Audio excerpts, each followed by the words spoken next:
trouble in Orchard Park. Marcel Darius and Mario Williams question Rex Ryan's play calling after Sunday's loss. Percy Harvin is dealing with some personal issues. And now, on top of that, according to ESPN's Football Power Index, there are 6 AFC teams with over a 70% chance of making the playoffs. Buffalo, not one of them.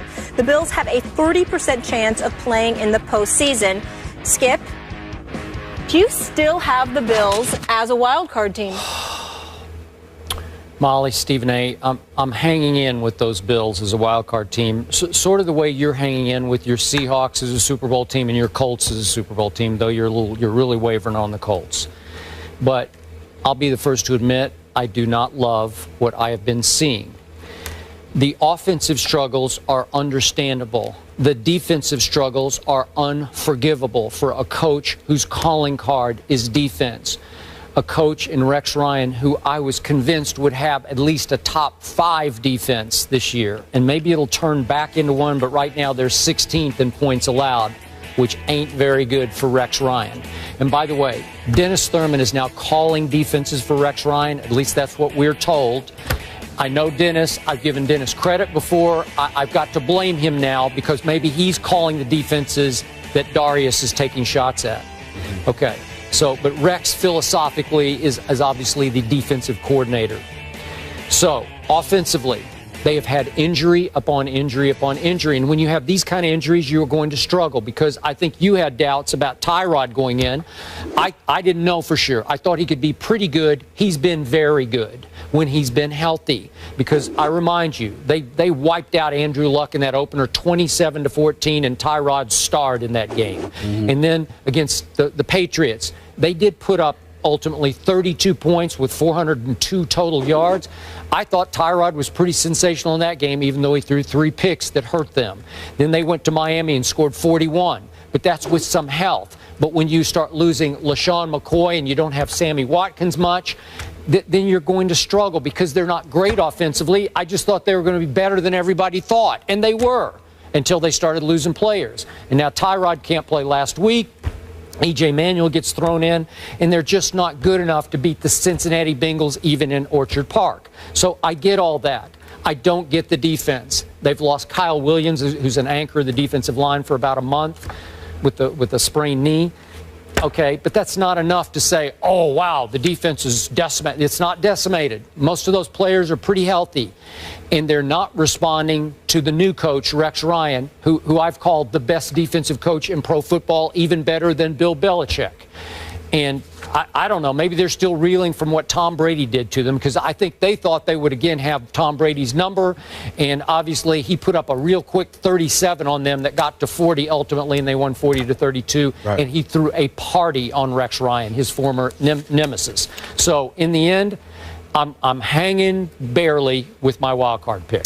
Well, you go ahead and you do that. They weren't my wild card pick. They're not going to be. I picked the Jets, and I'm happy that I did that because this is one of the things that I feared. First of all, you got 6 or 7 different checks going on at a time with a defensive assignment. Guys simply don't know what they're doing. We don't know whether that's Rex Ryan or Thurman or both, but that's the situation. They're the 16th ranked defense in the NFL. We were debating prior to the season whether or not they'd be 1 or 2. Sure. And that was I agree. 16th, and then 23rd against the pass. Against Tom Brady, Andy Dalton, Eli Manning combined, all in Buffalo, 921 yards, 9 touchdowns, just 1 INT and a 105 passer rating. This is what they've done against these quarterbacks. So this is abysmal. There's no question about it. And I think the time has arrived where we start.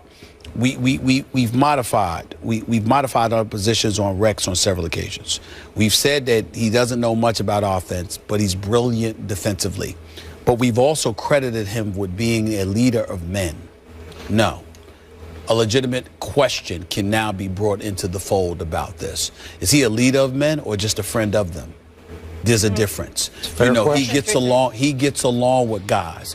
But let's think about the culture that exists. Sammy Watkins comes out and goes to the media to lament the state of affairs where he feels he should be targeted at least 10 times a game. He's only been targeted 4 times a game. He goes out and he does that. What is Rex's response? Well, we totally understand it. And E.J. Manuel agreed with Rex. Like, wow, what a vote of confidence. Are you kidding me? You're the coach. Could you imagine if Sammy Watkins had done that to Bill Belichick? We might not be fine. We might not be able to find Sammy Watkins for the rest of the season. He'd be so deep in the doghouse, we'd be looking for him. Okay, we'd be throwing one of those dog biscuits Rex Ryan actually ate. And we'd be throwing those crumbs all over the place. Although for Sammy Sammy played for Belichick, he wouldn't even dream of doing that. That's what was mind-boggling when these guys spoke out after Watkins. Listen, exactly. I thought they would have learned. So it speaks to exactly where I was going. Because what happens is that the willingness to speak out. This is why individuals in positions of authority are incredibly reticent about connecting on a personal level with subordinates. Why? Because subordinates occasionally, anyway, tend to forget who is the authoritative figure. And when you have something like that, you're going to develop a bad culture. Yep. And that is what is going on with Rex Ryan. Rex Ryan, I like him personally. I respect his knowledge as a football mind, his brilliance as a defensive mind. But he has shown we have more than 3 years of evidence now that he's not a leader. He's more like a fan. And as a result, the players jump ship.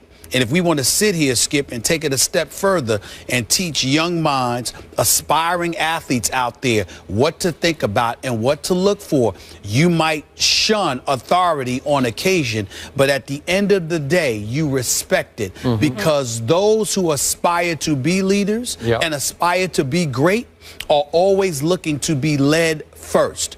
And what we're seeing from Rex Ryan is an individual who's not leading. Subordinates are standing up. They are not treating him like the boss. And he's not acting like the boss. Okay. And it is costing him. So were those back-to-back AFC Championship game appearances by Rex Ryan just a fluke? No, they weren't a fluke, but they were a byproduct, Skip, of the level of futility that had sifted through the city of New York as it pertained to the Jets for a very, very, very long time. Remember, they hadn't been to an AFC Championship game before that since Bill Parcells was coaching them. So it had been a long time, and they were so inept for so long. He was a breath of fresh air, not just to the city and the fan base, but to the players. They were excited about having him. They were happy to have him. And the fact that he was a relatable figure to them was a very, very big deal. But ultimately, people in the NFL figure you out.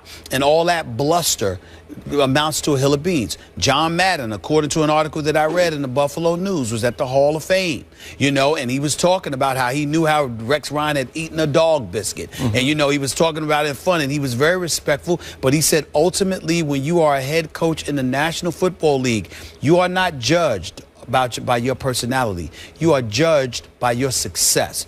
Rex Ryan makes headlines. Rex Ryan is full of energy and enthusiasm and bluster, as the article said. And if that were the case, Vince McMahon for the WWE would be a head coach. But he's not, okay? That's Rex Ryan's job. He hasn't been acting like it, and the players are exposing his level of ineptitude and this dereliction of duty as a head coach for the Buffalo Bills. He needs to get it together before he loses his team. By the way, real quick point of order. For Herm's sake, we have Coach Herman Edwards. He had a couple of really good teams with the Jets also. So you got to give him his. Herm? Yeah, before Rex. Sure. You said it had been a dearth of winning in New York. No, what I'm saying is, but there was no AFC Championship game appearance. No, but they got no disrespect to Coach Herm.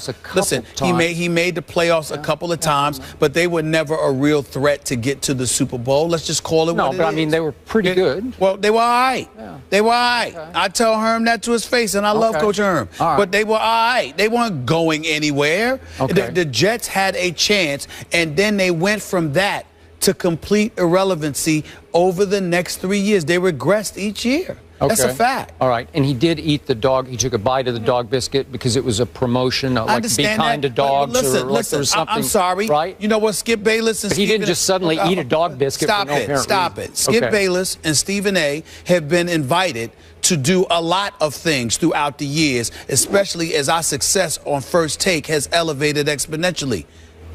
Do you see Stephen A. Smith eating a damn dog biscuit? How about Skip?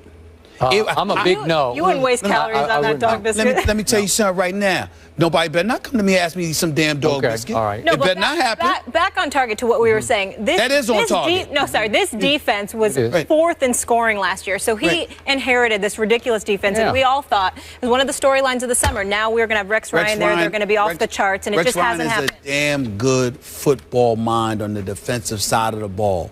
But I do think a legitimate argument could be made that he's too busy befriending players instead of coaching them. Yep. And it's costing him. And if he's not careful, it's going to cost him his career as a head coach. Because after this, if this don't work out, Rex ain't getting another chance as a head coach. He'll be a coordinator, but he ain't getting another chance as a head coach. If this don't work out, he better get it together. If the offensive players start to get healthy again, and Percy Harvin always has an issue with his health or some other issue off the field. I like Percy a lot. We had him on the show, but now he's another. He's been left. You mentioned that. I can't remember. He's been left home. He's dealing. And Tyrod Taylor's optimistic that whole. And I don't know if he's going to be able to play or not, Tyrod.